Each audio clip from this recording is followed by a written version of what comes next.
the television stations afterwards. Incredible atmosphere every time we come here to play. They got one of the most loyal fan bases there is. They got a lot of respect for Hugh and the job he's done, and great atmosphere to play in.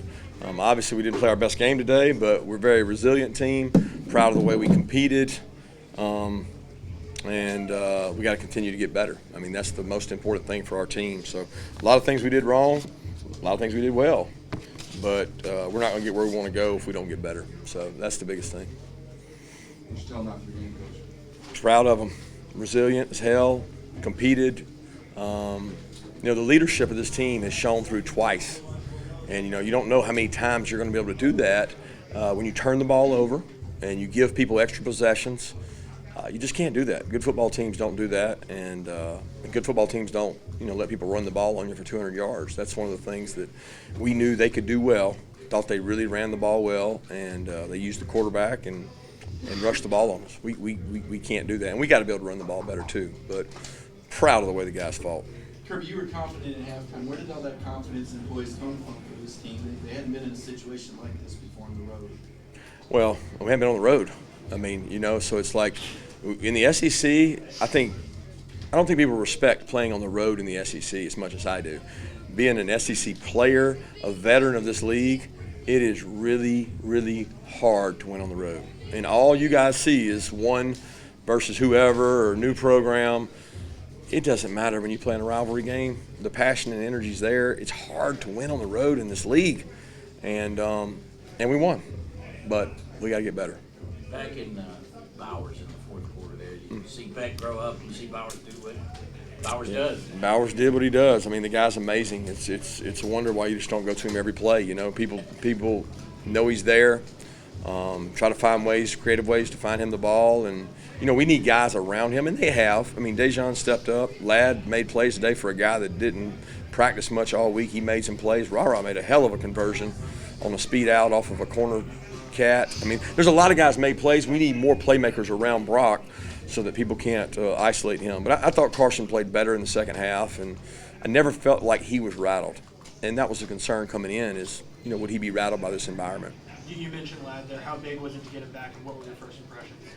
Well, for what he practiced, I thought we got way more out of him. And, I worried about him being a little rusty, and he's so confident. He played great in the stadium the last time he was here, if you remember, and he made some big conversions today, and all I can do is hope that there's no setback from this so that he can continue to get better.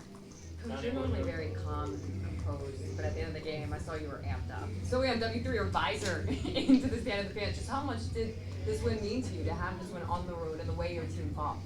They all matter. Like, they all feel good. I mean, we put so much into this. I mean, 16, 18-hour days for 5, 6, 7 days. These kids work really hard. There's a lot of build-up. And then when you have a situation where you're behind, I don't know how many times, I feel like we're behind the whole game, and you come back and win on the road, says something about your team and your character. Nobody panicked. And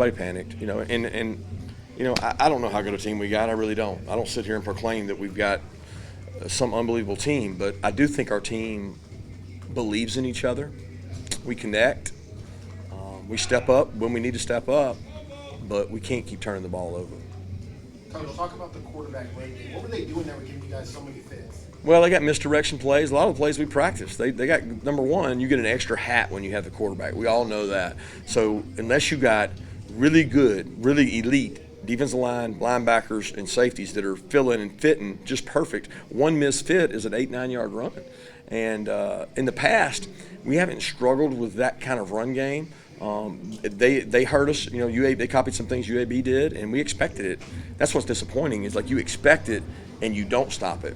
So we got to help our players, and we got to get better on defense. Kirby, Smile and JDJ had back-to-back stops in the 1 yard at your 12-yard line. How big was that for those guys to make those stops in 3rd and 4th and 1? Was that the one before the half or right before the half? Yeah, that was big because I think, he could have gone for the field goal, and he probably felt like he needed touchdowns, kind of like I was thinking the same thing. When do I go for it and when do I not? And that was a big stop. But, hell, we gave him another possession after that because, we went out there and I wanted to be aggressive, and they ended up calling a timeout, and we had to kick it to them, and then I'll be danged if they didn't. They have to kick it to us. So it was a back-and-forth deal. But those were big plays in the game. I thought the second half, we turned it over both first two possessions or just the first one in the second half? I know we did the first one. Second one came back. So, I mean, it's tough when you come out and you bank on getting the first possession in the second half and you gift it away.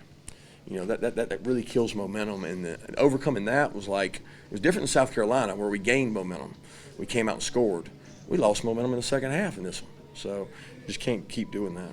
Woodring's kicks. Yeah, big, man. I mean, we've been putting a lot of pressure on him in practice, but I don't know that simulates it. There's nothing that simulates what he had to do today. And I told the team after the game, he begs to do the pressure kicks in practice, and he made them in the game. So I think the kid's got something special to him. Coach, 8 for 10 on third down. What was the key to the third down success today? Unbelievable job by offensive staff. I mean, unbelievable job. You go 8 for 10 against air, it's incredible, okay? Because it's hard to do that. In our league, with the defensive players they've got and rushers, they had a good plan. Did an incredible job.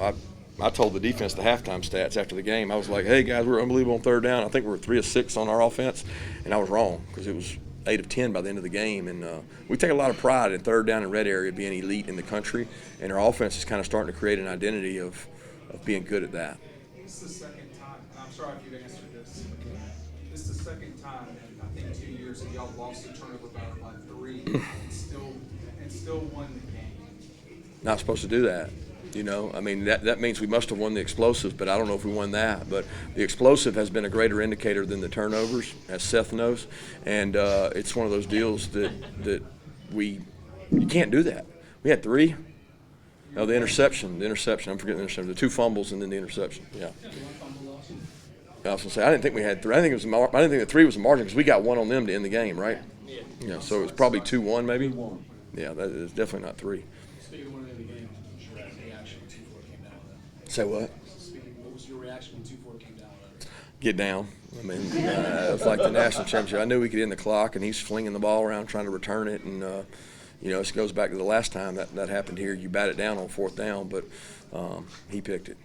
Kirby, when you say you don't know if your team's playing unbelievable, do you think it's a matter of having Devon and McConkey and these guys back for a longer period of time like you have?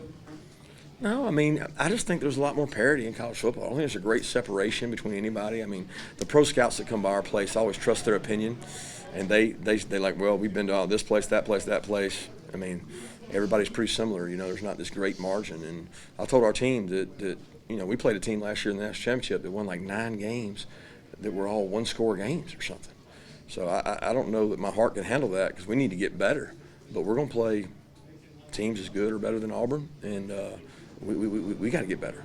Kirby lined Brock up in the backfield one time and converted a third down run. I mean, I know you're not an individual award guy, but do you think he belongs in that conversation as far as the Heisman Trophy?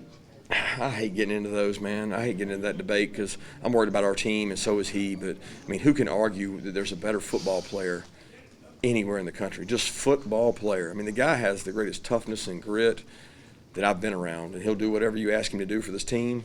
And I got a lot of respect for that guy as a competitor. Kirby, you mentioned the run game struggled a little bit today. You guys started to get something going on the edge there in the second quarter. How were they able to stop Dejan and those guys early, and then you guys got to go in late? But what were they doing defensively to kind of stop that? Well, they strike blockers. Ron Roberts, defense coordinator, is going to be. I mean, they're going to do a great job here. He does multiple defenses. He plays 3 down, 4 down. They play physical. They strike. I mean, he did a good job. Played really hard. We left some plays out there. Now we had some plays that they didn't always stop us as much as we stopped ourselves. The turnovers and some self-inflicted wounds. But we did run the ball well in the perimeter. I thought the fastball helped take the crowd out of it at times.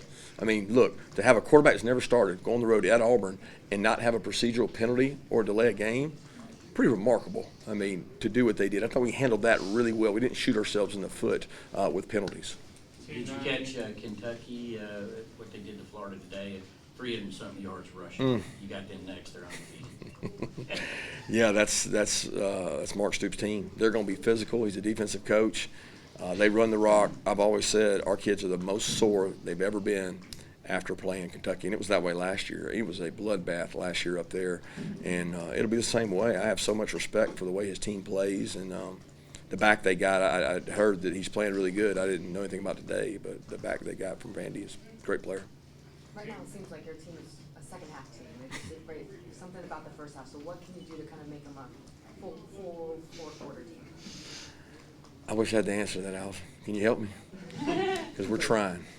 We're trying, but I don't think we start poorly. I really don't. I think we finish well, and we have started games well. It's not a consistent poor start. I mean, we did some things well today on defense early. We moved the ball on offense well early, but at the end of the day, we score more points in the second half. Kirby, you mentioned you said you feel like Carson was never rattled. I mean, how did you see that on the sidelines in the huddle in the second half as you were trying to come back and take over? I mean, what do you mean see it? I mean, I talked to the kid. He's great. He's never flustered. I told y'all he's like that.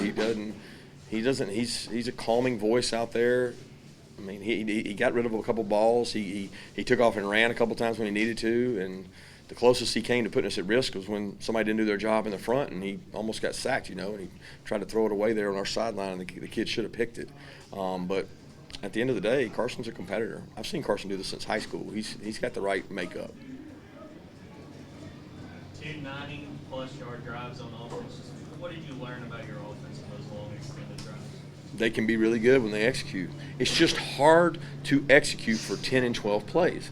You have to have explosive and catch a 5-play with a 60-yarder, a 6-play with a 30-yarder. You got to catch some of those, and we're missing those. We missed Delp down the middle today early, and that was an explosive play. And we had a couple that I thought were really close to PI on Brock for an explosive, but they did a good job defending them. I mean, they got a couple PI calls that advanced them, and we missed out on a couple, and I can't argue with the call. It was judgmental, but we need some of those to hit. Jalen never saw a lot of action. How do you evaluate his play? He's getting better. He's getting more confidence. He and Julio are having a great battle. I think Julio practiced really well this week, so he played some more, and they continue to get better, and Kamari does a good job for us. When Mike came in, was there any type of rep count or anything on him, or was he a full go from the start? Well, I mean, full go, but he can't play every snap. I mean, you don't practice. You can't go out there in that heat and play. So it was a situational deal. We were going to put him in and do some run plays with him put some pass. I mean, third down, he was big. He runs certain routes really well, and we're going to use him as freely as we needed. Let's take 2 more questions. Coach, I think you only had 4 possessions again in the first half. Is that something you guys are talking about, maximizing those first half possessions? I mean, we don't talk about maximizing them, but we work all week to maximize them. It's not like we go, well, let's minimize this possession. Like everybody wants to maximize their possessions. There's not enough of them. And if you don't get 3 and outs on defense, you're probably going to have some of those. I'm disappointed in our run defense. Like, we didn't stop the run well, but you know what? They're physical, and they have 3 and 4 backs in the backfield, including the quarterback. So that's as hard as you'll see running the ball. What I'm disappointed in is we got a third down, we play man-to-man, and a guy's got the quarterback, and he leaves, and the quarterback runs, and we had him backed up. Well, that cost our offense 40 yards of field position. Those are the hidden yards that you just can't do. You can't give them gifts, make them earn things, and we didn't always do that. Last question. Thanks, guys. Okay.